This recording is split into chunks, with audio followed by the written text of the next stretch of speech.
स्वायत्त यंत्रणांचा किती आणि कसा गैरवापर करावा हे भाजपकडून शिकलं पाहिजे। मागच्या काही वर्षामध्ये हे महाराष्ट्र आणि भारताला सर्वश्रुत आहे। महाराष्ट्रात आधी संजय राऊत साहेब बोलत होते, मग राऊत साहेबांच्या अगदी मुलीच्या लग्नातल्या मेहंदीवाल्यापर्यंत ईडी सीबीआय नामक यंत्रणा पोहोचली आणि राऊत साहेबांवर कारवाई झाली। मग काही काळानंतर नवाब मलिक बोलायला लागले, नवाब मलिकांवरही तशीच कारवाई झाली, त्यांच्या जावयावर कारवाई झाली आणि त्यांना आत टाकायचा कार्यक्रम झाला। आता खडसेंनी काही आरोप केलेले आहेत महाजनांवर आणि खडसेंनी आरोप केलेत, नेमकं 4 दिवसांपासून शीतयुद्ध चालू आहे आणि त्याच वेळेला आज प्रांजल रेवलकरवरची ही कारवाई होते।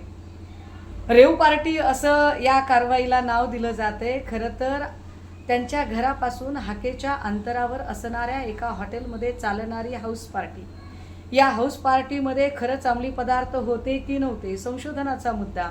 मात्र सगळी गृह खात्याची यंत्रणाच फडणवीस साहेबांच्या अखत्यारीत आहे आणि महाजन फडणवीसांचे निकटवर्ती आहेत, हे वेगळं सांगायला नको। विशेष ही सगळी कारवाई झाल्यानंतर अत्यंत घाईघाईने तत्परतेने गिरीश महाजन बोलायला माध्यमांच्या समोर आले। साधा प्रश्न आहे, गेल्या 4 दिवसांपासून खडसेंनी काही प्रश्न विचारले की हॉटेल ट्रायडंटमध्ये तुम्ही लोडाला भेटलात की नाही, लोडाला भेटलात तर कशासाठी भेटायला गेलात, एका सामान्य अराजकीय कार्यकर्त्याला भेटायला जाण्या एवढं तुमचं काय काम त्याच्याकडे अडकलेलं होतं। पण यावर गिरीश महाजनांनी एकाही मुद्द्याचं खंडन केलं नाही।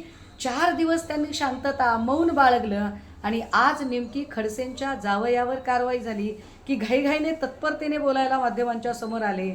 फडणवीस साहेब, अहो स्वायत्त यंत्रणा वापरायच्या म्हणजे किती, त्याला काही मर्यादा आहे की नाही? आणि असं वाटतं का की हे सगळं केल्यावर महाराष्ट्राची जनता इतकी दूधखुळी आहे की तुम्ही ज्या काही कारवाया करताय त्या लक्षात येत नाही आहेत? ही क्रोनॉलॉजी महाराष्ट्राच्या चांगली लक्षात आलेली आहे। रेव पार्टीचा बनाव करून ज्या पद्धतीने खडसेंचा आवाज दाबण्याचा प्रयत्न केला जातोय, याचा आम्ही निव्वळ राजकीय पक्ष म्हणून नाही तर महाराष्ट्राची सामान्य जनता म्हणून अत्यंत निषेध नोंदवत या सगळ्याची निंदा करतोय।